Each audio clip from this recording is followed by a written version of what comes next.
بعض سمجھتے ہیں تقاضا گناہ پر عمل کر کے تقاضا ضعیف ہو جائے گا، یہ حماقت ہے۔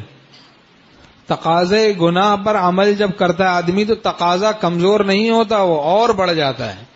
چند لمحوں کے لیے، تھوڑی دیر کے لیے کم لگے گا، محسوس ہوگا، اور پھر پہلے سے بھی زیادہ قوی تقاضا ہوگا۔ ہمارے شیخ رحمۃ اللہ عجیب عجیب مثالیں ارشاد فرماتے تھے، مثالوں کی بادشاہ تھے۔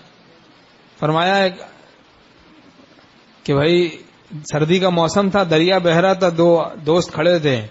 ایک نے کہا بھائی یہ ذرا کمبل بہہ رہا ہے، اسے پکڑ کے لیا، ذرا سردی لگ رہی ہے۔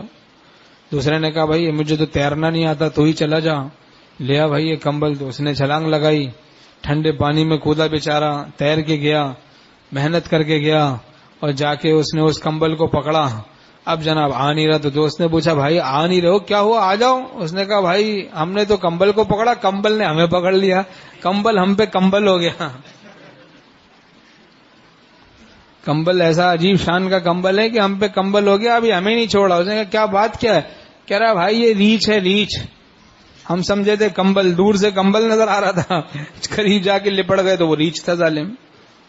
ایسے ہی گناہوں کے کمبل دور سے نظر آتے ہیں، کسی حسین کا کمبل نظر آئے گا، لیکن جب جائیں گے تو وہ کمبل ہو جائے گا ریچھ، بڑے خطرناک ریچھ کی طرح۔ عشق کے مجازی میں مبتلا ہو کے جہنم میں پہنچ جائے گا۔ دیکھیں پھر کمبل ہو گیا وہ ریچھ، یعنی اس نے پکڑ لیا، اب دونوں بہے جا رہے ہیں، گئے بھائی۔